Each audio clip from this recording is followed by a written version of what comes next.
최고의 인재를 뽑으려고 면접을 보는데 혹시 우리가 던지는 질문이 오히려 최고의 인재를 걸러내고 있다면 어떨까요? 자, 그래서 오늘은요, 면접의 판도를 확 바꿀 수 있는 바로 그 질문의 기술에 대해 한번 이야기 나눠보겠습니다. 아마 면접관이라면 누구나 한 번쯤은 겪어보셨을 거예요. 내가 진짜 이거 좋은 질문이라고 생각해서 딱 던졌는데 갑자기 분위기가 싸해지는 그런 경험 말이에요. 죄송하지만 저는 관련 경험이 없습니다. 이 한마디 정말 찬물을 확 끼얹는 것 같죠? 그럼 이제 대화는 딱 끊기고 어색한 침묵만 흐르잖아요. 보통 이럴 때 이 지원자 준비가 좀 부족하네. 이렇게 생각하기 쉽죠. 근데 과연 그럴까요? 어쩌면 이게 지원자 탓이 아닐 수도 있어요. 그러니까 우리가 던진 질문 자체가 너무 좁고 한정적이어서 진짜 괜찮은 인재가 자기 실력을 보여줄 기회조차 뺏어버린 건 아닐까 하고 생각해봐야 한다는 거죠. 자, 이 표를 한번 보세요. 바로 이해가 되실 거예요. 우리가 부서원과 갈등이 있었던 경험에 대해 말해달라고 하면 이게 듣는 사람한테는 어떻게 들리냐면요.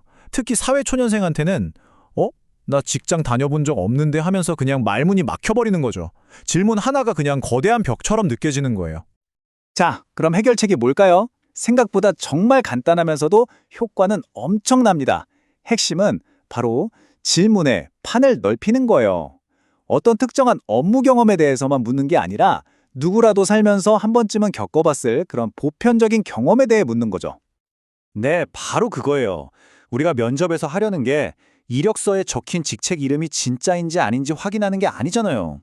그쵸? 그 사람의 진짜 능력, 그 잠재력을 알아보고 싶은 거니까요. 그러려면 당연히 그 사람의 삶 전체에서 나온 경험에 귀를 기울여야겠죠. 자, 첫 번째 예시 한번 볼까요? 부서원이라는 단어, 이거 하나만 단체 생활로 싹 바꾸는 거예요. 정말 작은 변화인데 이걸로 대화의 문이 활짝 열립니다. 이렇게 물어보면 신입은 대학교 때 했던 팀 프로젝트 얘기를 할 수 있고요. 경력 단절이 있던 분은 어떤 커뮤니티 활동 얘기를 할 수도 있겠죠. 물론 경력직은 이전 직장 얘기를 하면 되고요. 모두가 대화에 참여할 수 있게 되는 거예요. 다른 예시도 한번 볼게요. 만약에 팀 리더 경험 있으세요? 라고 물으면 공식적으로 팀장 직함을 달아본 적 없는 사람은 그냥 아니요 하고 끝날 거예요. 근데 이걸 바꿔서 어떤 그룹에서 리더 역할을 해본 경험이 있나요? 라고 물으면 이야기가 완전 달라지죠. 무슨 프로젝트를 주도적으로 이끌었던 경험이라던가 아니면 하다못해 스터디 그룹을 이끌었던 경험 같은 그 사람의 숨겨진 리더십을 발견할 수 있는 기회가 생기는 겁니다. 네, 바로 이거예요. 이게 핵심입니다. 결국 좋은 질문이라는 건요, 문을 쾅 닫아버리는 게 아니라 어떤 배경을 가진 사람이 오던 자, 들어와서 당신의 이야기를 들려주세요 하고 기회의 문을 활짝 열어주는 질문이라는 거죠. 자, 좋아요. 이제 지원자가 편안하게 자기 경험을 이야기하기 시작했어요. 근데 진짜 중요한 건 지금부터예요. 그냥 겉핥기식 답변만 듣고 끝낼 순 없잖아요. 그 답변 속에 숨어있는 진짜 실력을 파악하려면 아주 예리하게 파고드는 기술이 필요합니다. 이때 아주 강력한 도구가 하나 있는데요. 바로 스타 기법입니다. 먼저 S, situation. 그게 대체 어떤 상황이었나요? 하고 배경을 묻는 거고요. 다음 T, task. 그래서 거기서 당신이 해야 했던 일이 뭐였죠? 하고 과제를 명확히 하는 거죠.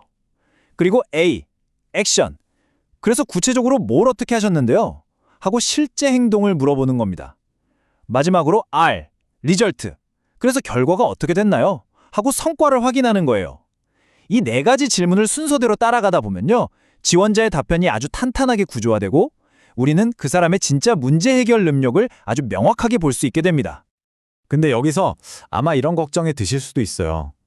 아니, 이렇게 계속해 물으면 이거 완전 압박 면접 아니야? 지원자가 자기를 취조한다고 생각하지 않을까? 네, 그거 정말 중요한 지적입니다. 근데 깊이 파고드는 질문이랑 압박 질문은 완전히 달라요. 보시는 것처럼 좋은 질문의 핵심은 진짜 궁금해서 묻는 거예요. 그 경험에 대해 좀 더 알고 싶다는 순수한 호기심이죠. 반면에 나쁜 압박 질문은 의심에서 출발해요. 너 진짜야? 그거 맞아? 하면서 지원자의 진실성을 공격하고 시험하려는 의도가 깔려 있는 거죠. 이건 완전히 다른 겁니다. 자, 그럼 이제 또 다른 아주 중요한 원칙으로 넘어가 볼게요. 이건 뭐냐면요. 그냥 뜬구름 잡는 의견을 묻지 말고 실제 경험을 물어보라는 겁니다. 이 표를 보시면 바로 감이 오실 거예요. 예를 들어서 논리적인 편이세요? 라고 물으면 누가 아니요, 저는 비논리적입니다. 하겠어요? 다 네라고 하겠죠? 이건 그냥 의견이에요. 하지만 정보가 좀 부족하고 불분명한 상황에서 문제를 해결해 본 경험을 물어보면 우리는 그 사람이 실제로 어떻게 생각하고 행동하는지를 볼 수 있는 거죠. 이거 꼭 기억하세요. 그 사람의 미래를 가장 잘 예측할 수 있는 단서는 바로 그 사람의 과거 행동입니다. 그리고 우리가 면접 볼 때 흔히 빠지는 함정 2가지가 있는데 이것만은 꼭 피하셔야 합니다. 첫 번째는 한 번에 여러 개를 물어보는 거예요. 갈등 경험이랑 그 결과는 어땠는지 한 번에 말씀해 주세요. 이런 식으로요. 이러면 지원자도 헷갈리고 결국 우리도 제대로 된 답변을 하나도 못 듣게 돼요. 두 번째는 질문을 너무 길고 복잡하게 하는 거예요. 질문이 너무 길면 지원자는 답변을 생각하는 게 아니라 저 질문이 대체 무슨 뜻이지? 하고 질문을 해석하는데 에너지를 다 써버립니다. 질문은 무조건 핵심만 간결하게. 자, 이제 좋은 질문으로 좋은 답변까지 다 얻어냈어요. 그럼 이 답변들을 어떻게 편견 없이 아주 객관적으로 평가할 수 있을까요? 정답은 바로 면접 전에 평가 지표를 미리 만들어두는 겁니다. 이게 뭐냐면 그냥 면접관의 주관적인 느낌, 이 사람 마음에 드네, 이런 게 아니라 우리가 찾고 있는 역량을 보여주는 구체적인 행동들이 뭔지 미리 정해두는 거예요. 이게 있어야만 면접관의 편견을 싹 걷어내고 모든 지원자를 공정하게 평가할 수 있습니다. 자, 여기 4명의 지원자가 있다고 상상해 보세요. 모두 똑같은 질문에 답을 했습니다. 그런데 누구는 말을 되게 잘하고 누구는 좀 어눌하고 누구는 열정이 넘치고 다 다르죠. 자, 과연 이 중에서 누가 진짜 실력자인지 객관적으로 어떻게 가려낼 수 있을까요?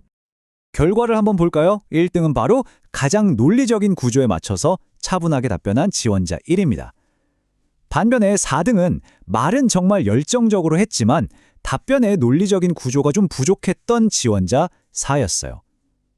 여기서 중요한 건 누가 더 말을 화려하게 했나가 아니에요. 누가 우리가 미리 정해놓은 그 평가 기준에 가장 딱 맞는 행동을 보여줬는가, 이게 핵심이죠. 이게 바로 객관적인 평가입니다. 네, 바로 이겁니다. 결국 좋은 평가는요, 일관성과 객관성에서 나오는 거예요. 모든 지원자를 똑같은 잣대, 즉 우리가 만든 평가 지표 위에 올려놓고 봐야 한다는 거죠. 그래야만 진짜 보석 같은 인재를 정확하게 찾아낼 수 있습니다. 오늘 우리가 나눈 이야기의 핵심을 딱 한 문장으로 요약하면 이렇습니다. 훌륭한 면접은 지원자를 탈락시키려고 함정을 파는 게 아니에요. 오히려 모든 지원자가 저 이런 사람입니다 하고 자기 최고의 모습을 마음껏 보여줄 수 있도록 기회의 장을 만들어주는 거죠. 자, 이제 여러분 차례입니다. 다음에 면접 보실 때 딱 한 가지 질문만이라도 오늘 배운 것처럼 한번 넓게 바꿔보시는 건 어떨까요? 아마 그 작은 변화 하나가 여러분이 찾던 바로 그 최고의 인재를 만나는 아주 중요한 첫걸음이 될 겁니다.